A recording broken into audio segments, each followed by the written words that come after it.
Alright guys, so this is the other part of my oil pump video. We're going to do some basics on the installation here. So this was the gasket that came in the kit, and then the oil pump O-ring. There's a few ways of doing this. Some people say to put a shellac compound on one side and the other, like an Indian head or some other version of that. Other people said grease. I had grease on hand, so I did grease very light layer on the opposite side of the gasket, and then I greased a very light layer on top of the gasket here to get a good seal when it mates up to the block. You also want to take some oil and put it on that O-ring. Do not forget that O-ring. It is very important. You need to put that on, or the pump will suck air and it won't prime, or you could have issues going down the road. So I did put that on. For me, I put some bearing lube inside those gears and spun them around so they are lubricated. I didn't want to pack the pump because, again, I've heard issues of people priming it when they pack the pump, and I didn't want to run into that problem. So now's the fun part where we go and try to mate it up to the block.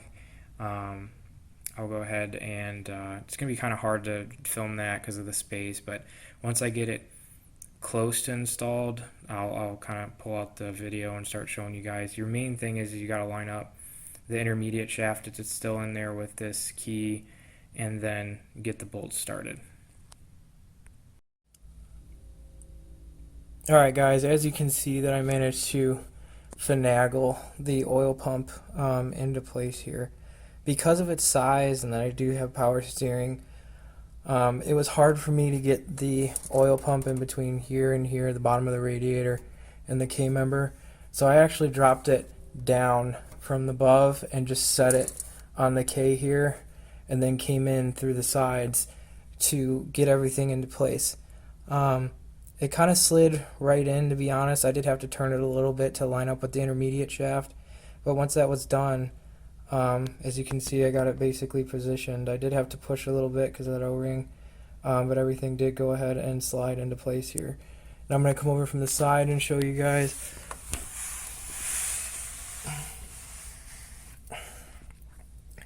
Alright, so the one thing that I will say that you're going to want to make sure you do is the really long bolt on the bottom here, that one.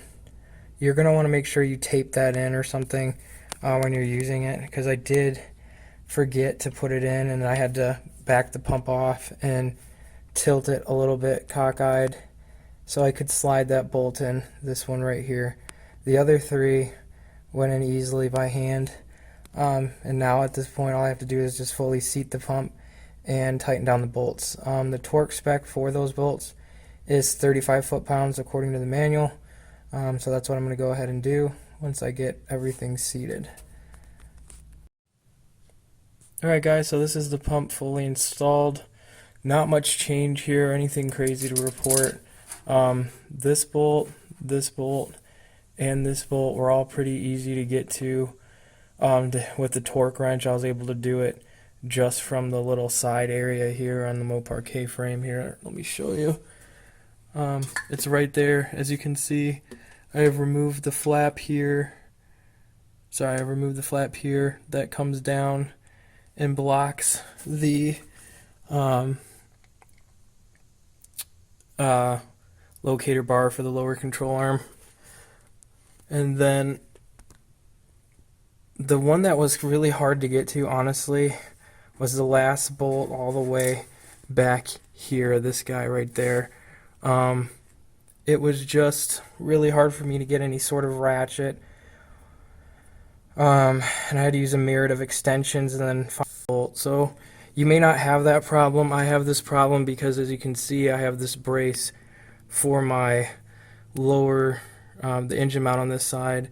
So if you had solid engine mounts or something and you don't have that, you may not have the same issue as I did. It was just a wobble extension is what I used. Sorry, the words just left me. And I was able to finally get to it. But again, those were just 35 foot-pounds. I got them all tightened on. The gasket's seated nicely. Everything looks good. So now it's just time to spin on the oil filter and prime the system using the basically the Torx rod that you can buy from anywhere to prime these Mopar oil pumps. You do have to pull the distributor, so you're going to want to mark that. And I would recommend priming it before starting it. It's just assurance. The last thing you want to do is to run a new oil pump and then damage the internals because the engine didn't build oil pressure fast enough. So that's what I'm going to do. Again, it's counterclockwise on a big block to prime the system. If you have any questions about the install process or anything, just let me know. Again, just like, subscribe, comment. I appreciate all of you that have watched this, and then thanks again, and have a great day.